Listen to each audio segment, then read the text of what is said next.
माननीय दर्शकों को प्रभु यीशु मसीह के मीठे और मधुर नाम में जय मसीह की और नमस्कार। सत्यपथ मिनिस्ट्रीज में हम आप सबका हार्दिक स्वागत और अभिनंदन करते हैं। सत्यपथ मिनिस्ट्रीज पिछले 2 सीज़न से शुभ संदेश टीवी चैनल पर प्रसारित हो रही है। इसके पिछले एपिसोड्स इसी टीवी चैनल के यूट्यूब पर भी उपलब्ध है।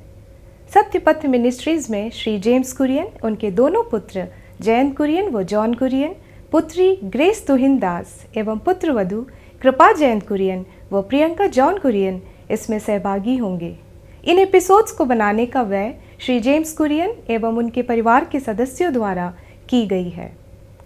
इस मिनिस्ट्री के प्रेरणा स्रोत श्री जेम्स कुरियन के पिताजी स्वर्गीय डॉक्टर टी.ए. कुरियन, उनकी माताजी स्वर्गीय मरियामा कुरियन एवं उनकी धर्मपत्नी स्वर्गीय लीला जेम्स कुरियन रहे हैं।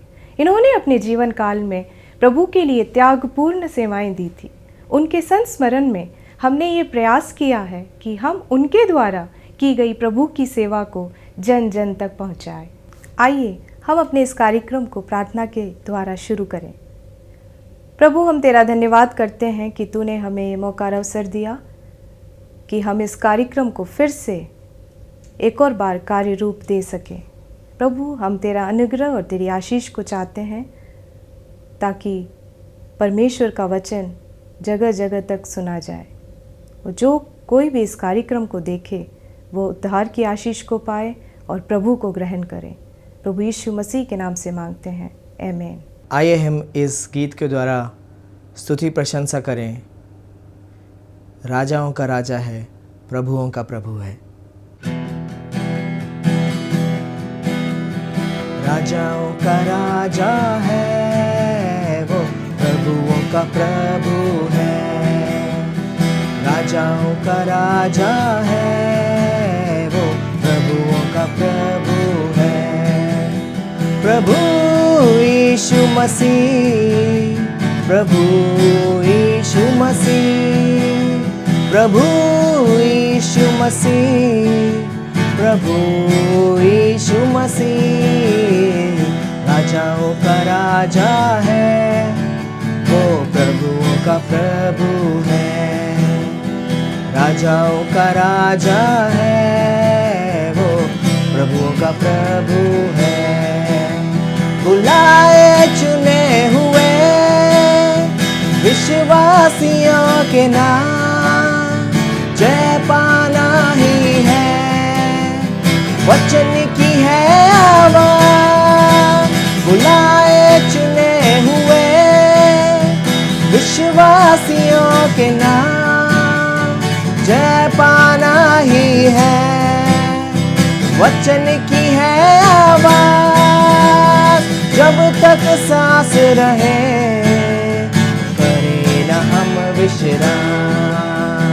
जब तक सांस रहे करें न हम विश्राम। क्योंकि वो राजाओं का राजा है, वो प्रभुओं का प्रभु है। राजाओं का राजा है, वो प्रभुओं का प्रभु है।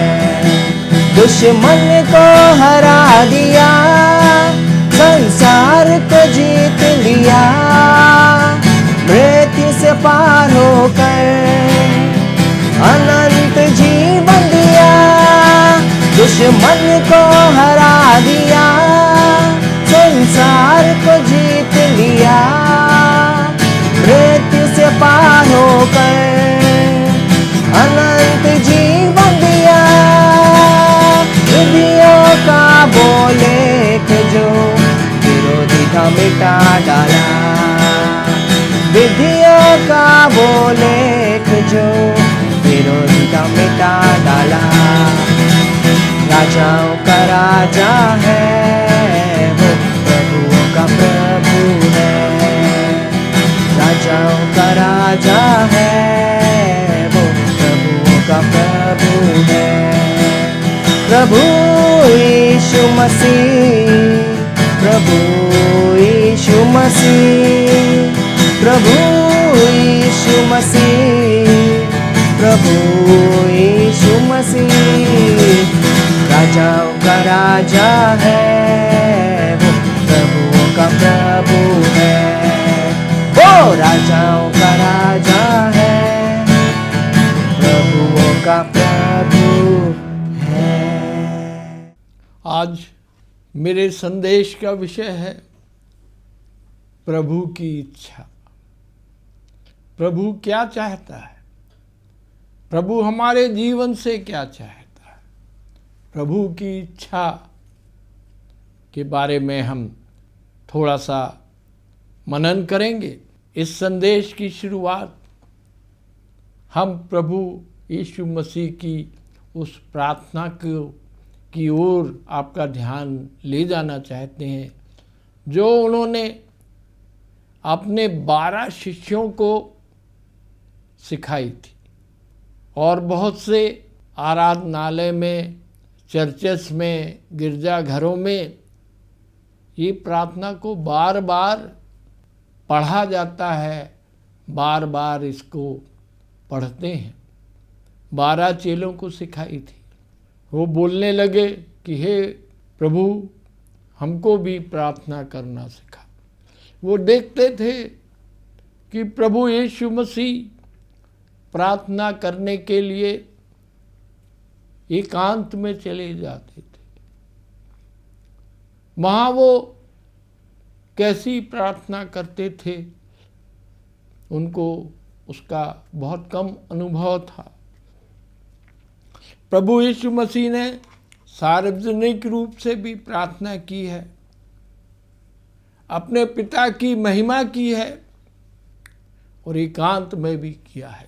इसलिए वो शिष्य लोग चाहते थे कि प्रभु के द्वारा उनको सिखाया जाए कि कैसे प्रार्थना की जाए। इस प्रार्थना में बहुत सारी चीज़ें बतलाई गई हैं। इसमें बहुत बड़ा विस्तार से हम चर्चा कर सकते हैं, परंतु मेरा आज का विषय है प्रभु की इच्छा। वो इन पदों में बोलते हैं, इन प्रार्थना में, हे हमारे पिता। हमारा पिता है स्वर्ग में जो है, वो हमारा पिता है। हम उसके पुत्र हैं। हमको अपने पिता से पुकारना है, हे हमारे पिता। यहाँ पर जो शब्द प्रयोग किया है वो है हमारे। मेरे नहीं लिखा है, एक आदमी के नहीं है। जो पिता हैं जो स्वर्ग में, वो हम सबों के पिता हैं, हमारे पिता हैं। हे हमारे पिता कहाँ पर है? वो स्वर्ग में है। तू जो स्वर्ग में है, तेरा राज्य आए। जो स्वर्ग का राज्य है उसकी वो कामना करते हैं, तेरा राज्य आए।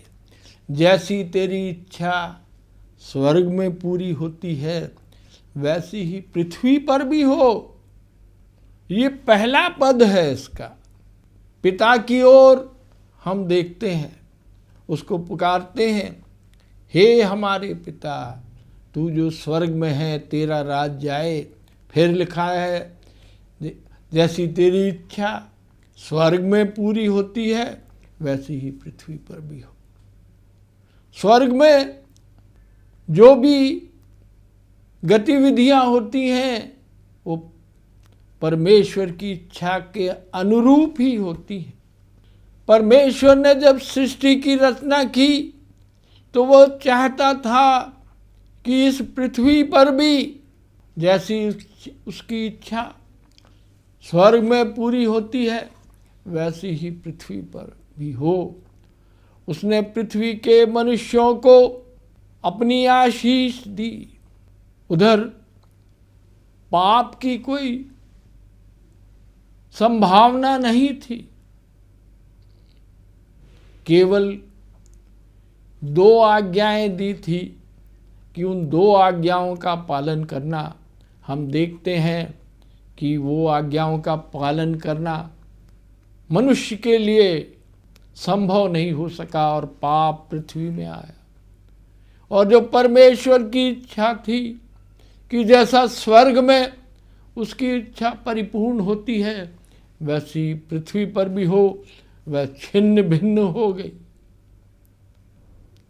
और परमेश्वर अपने जो अनुयायी हैं, प्रभु यीशु मसीह ये चाहता है कि जैसी इसकी इच्छा स्वर्ग में पूरी होती है वैसी पृथ्वी पर भी होना चाहिए। परमेश्वर की इच्छा जैसे स्वर्ग में है वैसे पृथ्वी पर भी होना चाहिए। हम सबों को उसके लिए प्रार्थना करना चाहिए, उसके लिए प्रयास करना चाहिए। जैसी उसकी इच्छा स्वर्ग में पूरी होती है वैसे पृथ्वी पर भी हो। यदि पृथ्वी पर परमेश्वर की इच्छा के अनुसार काम होता रहे तो पृथ्वी भी स्वर्ग के समतुल्य हो जाएगी। यहाँ पर जो अभी हम देखते हैं पृथ्वी में क्या क्या हो रहा, कितना कष्ट है, कितनी पीड़ाएं हैं, कितने लोग अकाल मृत्यु को प्राप्त कर लेते हैं। स्वर्ग में जो जीवन है वो अमर जीवन है।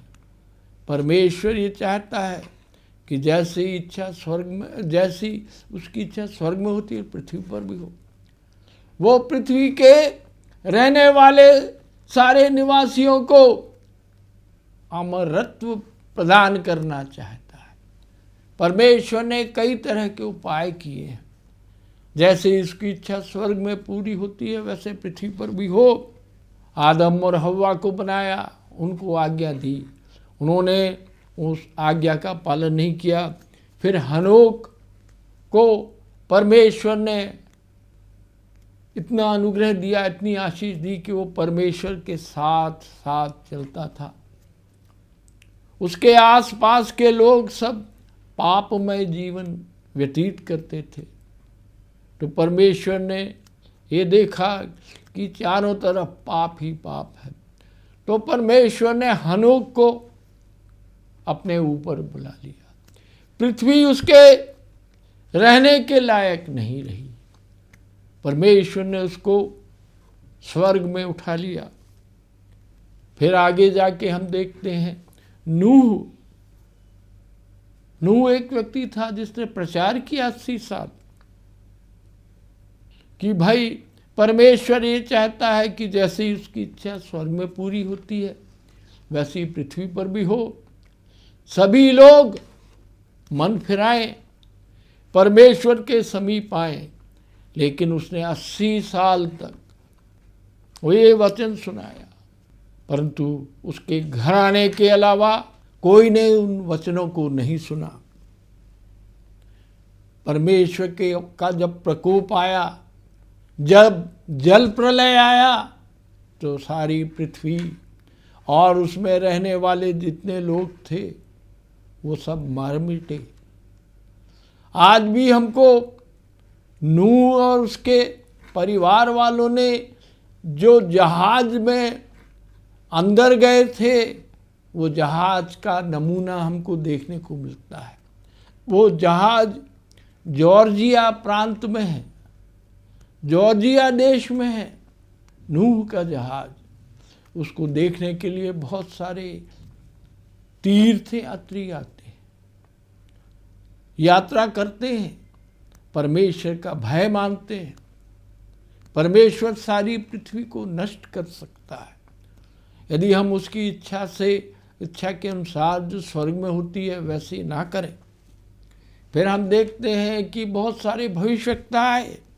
मूसा आया, मूसा ने भी व्यवस्था का, परमेश्वर ने उसको व्यवस्था कैसे करना है, कैसे कानून बनाना है, किस किस कानून को कैसे चलना है, ये सब उसको बताया, उसको लेखबद्ध किया, व्यवस्था का निर्माण हुआ।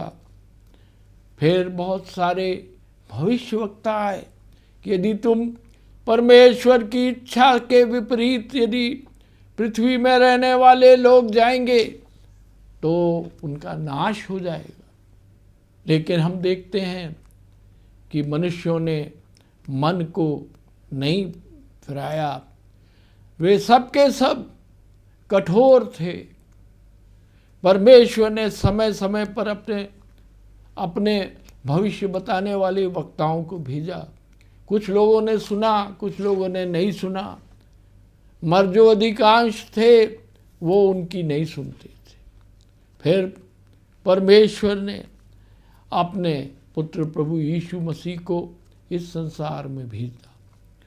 क्रूस पर की ये प्रार्थना हमको ध्यान रखना है। क्रूस पर की प्रार्थना परमेश्वर ने, हमारे प्रभु यीशु मसीह ने क्या कहा, वहाँ भी हमको देखने को मिलता है कि हे पिता, जैसी तेरी इच्छा वैसी पूर्ण हो। परमेश्वर चाहता था कि उनका पुत्र बलिदान दे, पापों से मुक्ति दे, लोगों को छुटकारा का कारण बने। आज से 2000 वर्ष से भी ज़्यादा प्रभु यीशु मसीह ने अपना बलिदान दिया है। संसार के सारे पापों के लिए, संसार के लोगों के लिए उसने अपना बलिदान दिया। परमेश्वर की इच्छा थी कि उसका पुत्र बलिदान हो।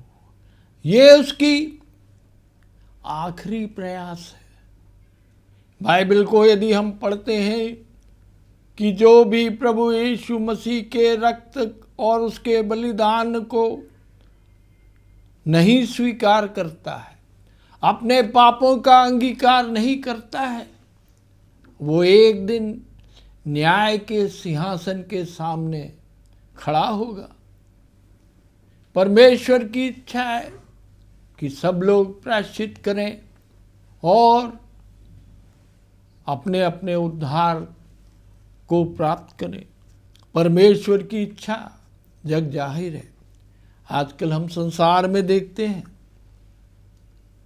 800 करोड़ की जनता है।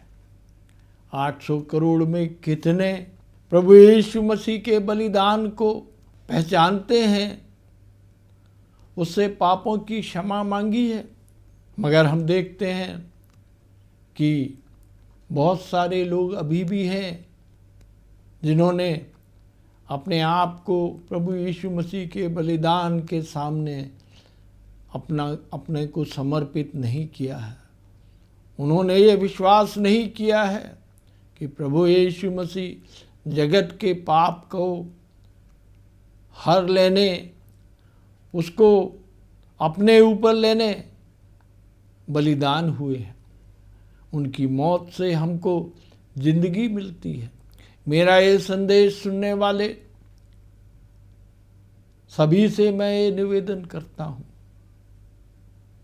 कि प्रभु यीशु मसीह के बलिदान को वो स्वीकारें। प्रभु यीशु मसीह ने जो कार्य किया है, जो कार्य संपन्न किया है, उसको स्वीकारें। उसने किसी बिना भेदभाव के परमेश्वर पिता की इच्छा के अनुसार अपना बलिदान दिया है। उस बलिदान को सार्वजनिक रूप से देखा गया है उस समय के लोगों ने। तीसरे दिन वो जी उठा है और हमारे सबों के लिए स्वर्ग में जगह तैयार कर रहा है। एक दिन वो आ जाएगा और हमको न्याय के सिंहासन के सामने खड़ा होना पड़ेगा। हमसे पूछा जाएगा कि आपको सुसमाचार प्रचार किया गया, आपके सामने ये बतलाया गया कि प्रभु यीशु मसीह ने आपके और हमारे पापों के लिए अपने प्राणों को की आहुति दी है, मगर आपने नहीं माना। मैं चाहता हूँ कि ऐसा समय ना आए। सब प्रभु यीशु मसीह के उस बलिदान को स्वीकार करें, उस पर विश्वास करें। अब जो प्रभु की इच्छा हमको अपने दैनंदिनी जीवन में भी प्रयोग में लाना है। हमारे इस जीवन के घटनाक्रमों में हमको प्रभु की इच्छा हमारे जीवन के लिए बहुत ज़रूरी होनी चाहिए। हमको बहुत सारे कार्य करना पड़ता है, दिन भर हम लोग कार्य करते हैं, हमको कई प्रकार की समस्याएं हमारे जीवन में आ जाती हैं। उस समस्याओं के लिए हमको क्या करना चाहिए? हमको प्रभु की इच्छा ढूंढना चाहिए कि प्रभु ये समस्या को कैसे हम पार करें, प्रभु की इच्छा इसमें क्या है। बहुत सारी अप्रिय स्थिति में हम आ जाते हैं, हम सोचते हैं कि ऐसी घटना क्यों हो गई है, क्यों हम पर ऐसी विपत्ति और समस्या आई है। उस सबके निदान के लिए पवित्र शास्त्र में, बाइबल में लिखा है। मैंने ऊपर अपने संदेश में कहा था कि बहुत सारे भविष्यवक्ता आए थे, परमेश्वर के जिंदा दूत थे यहाँ पृथ्वी पर, जिन्होंने अपनी भविष्यवाणी की है। उसमें से एक था यशायाह, बहुत बड़ा भविष्यवक्ता था। उसने उसकी किताब में उसके 40वें अध्याय के 31वें पद में ये कहा है कि, पढ़िए जरा। परंतु जो यहोवा की बाट जोते हैं वे नया बल प्राप्त करते जाएंगे, वे उकाबों के समान उड़ेंगे, वे दौड़ेंगे और श्रमित ना होंगे, चलेंगे और थकित ना होंगे। हाँ, इस भविष्यवक्ता की इस वाक्य को यदि हम पढ़ेंगे तो हम देखते हैं कि जो लोग यहोवा की बाट जोते हैं, प्रभु की इच्छा के लिए रुकते हैं, बहुत सारे समस्याओं के समाधान के लिए, उस समस्या के समाधान में प्रभु की इच्छा क्या है उसके लिए बाट जोते हैं, उसके लिए वेट करते हैं, उनको क्या होगा? समस्या का समाधान होगा। और फिर क्या होगा? वो यशायाह कह रहा है क्या प्राप्त होगा? नया बल प्राप्त होगा। उस समस्या को झेलने के लिए हमको बल प्राप्त होगा। यहोवा की जो बाट जो रहा है उसको नया बल प्राप्त होगा। जो आपके अंदर बल है उसके अलावा आपको नया नया बल प्राप्त होगा। और हम क्या हो जाएंगे? हम उड़ेंगे। बाट जोहने से हमको नया बल प्राप्त होगा और हम ऊंचाइयों पर उड़ेंगे। जैसे उकाब पक्षी ऊंचे से ऊंचा उड़ता चला जाता है, हम नई नई ऊंचाइयों को प्राप्त करेंगे, उकाबों की नाई उड़ेंगे। यशायाह भविष्यवक्ता कहता है कि जो लोग यहोवा की बाट जोते हैं वे उकाबों की नाई उड़ेंगे, ऊंचे ऊंचे स्थानों पर पहुंच जाएंगे। और फिर वो आगे कहता है वे दौड़ेंगे। हमको इस सांसारिक जीवन में कई जगह दौड़ लगाना पड़ता है, दौड़ के हमको वहाँ पहुँचना पड़ता है। दौड़ेंगे तो हम क्या होंगे? हम थक जाएंगे। यहाँ पर मगर भविष्यवक्ता कहता है कि वे दौड़ेंगे। दौड़ेंगे तो ज़रूर, दौड़ लगानी पड़ेगी, मगर उनको कोई भी थकान नहीं होगी, थकित ना होंगे। वो नया बल प्राप्त करेंगे, वो ऊंचाइयों की ओर उड़ेंगे, वे दौड़ भी लगाएंगे, मगर दौड़ लगाएंगे उनको थकान कभी भी नहीं लगेगी। यहोवा की बाट जोहने वाले, प्रभु की इच्छा को के अनुसार चलने वाले, उनको दौड़ना भी पड़े तो भी वो थकित ना होंगे। चलना भी पड़ता है, चलेंगे और वो थकित ना होंगे, दौड़ेंगे तो श्रमित ना होंगे और चलेंगे तो थकित ना होंगे। कितना बहुमूल्य ये वचन है। ये वचन हम सबों को प्रेरणा देता है कि हमको प्रभु की इच्छा के अनुसार कार्य करना है, उसकी बाट जोहना है, धीरज रखना है। फिर जो परमेश्वर ने प्रभु की इच्छा हमको उजागर की है उसको ग्रहण करना है और उसके अनुसार अपना उस कार्य को क्रियान्वयन करना है। दाऊद का उदाहरण हम देखते हैं। इतिहास में हर वक्त दाऊद यहोवा की इच्छा को ढूंढता था। जो भी काम करता था पहले वो यहोवा के पास जाता था, यहोवा से पूछता था, उनके नबियों की सलाह लेता था और जिस काम में उसने यहोवा की इच्छा को नहीं ढूंढा उसमें उसको हमेशा असफलता ही प्राप्त हुई। असफल हो गया कई जगह, उसके पुत्र उसके खिलाफ हो गए, उसको जंगलों में रहना पड़ा, वो शत्रु के कारागार में उसको बंदी बना लिया। परंतु जब भी उसने यहोवा की इच्छा को ढूंढा है उसको हमेशा जो वो काम करता था यहोवा उसकी इच्छा को पूरा करता था। आइए हम भी प्रभु की इच्छा के अनुसार चलें, उसके पद चिन्हों पर चलें और उसकी आशीष हमेशा हमारे जीवन में बनी रहे। आमीन। हमको ये बताने में हर्ष हो रहा है कि इस कार्यक्रम में डॉक्टर टी.ए. कुरियन व मरियामा कुरियन के तीसरी पीढ़ी के सदस्य जैनेट कुरियन और आइज़िया कुरियन इसमें शामिल हो रहे हैं। हमारा ये प्रयास है कि हम इस मिनिस्ट्री को हमेशा आगे बढ़ाते जाएं, क्योंकि उनका सपना था उत्तर भारत में प्रभु का कार्य, प्रभु का प्रचार जोर शोर से हो। इन्होंने अपना जीवन इस कार्य हेतु पूरी रीति से अपने गृह प्रदेश केरल को छोड़कर काफ़ी कठिनाइयाँ उठाकर उत्तर भारत के विभिन्न स्थलों में अपनी सेवकाई पूरे 6 दशकों तक की है। इस कार्यक्रम का प्रसारण हर शनिवार शाम 5 बजे से 5:30 बजे तक इसी टीवी चैनल पर किया जाएगा। आप सभी से विनम्र निवेदन है कि आप सभी इस कार्यक्रम को देखें एवं आत्मिक लाभ उठाएं। आइए हम इस कार्यक्रम को प्रार्थना के द्वारा समाप्त करें। प्रभु, हम तेरा धन्यवाद करते हैं कि तूने हम सबों को इस कार्यक्रम को संपन्न करने के लिए शक्ति, प्रेरणा और सामर्थ्य दिया।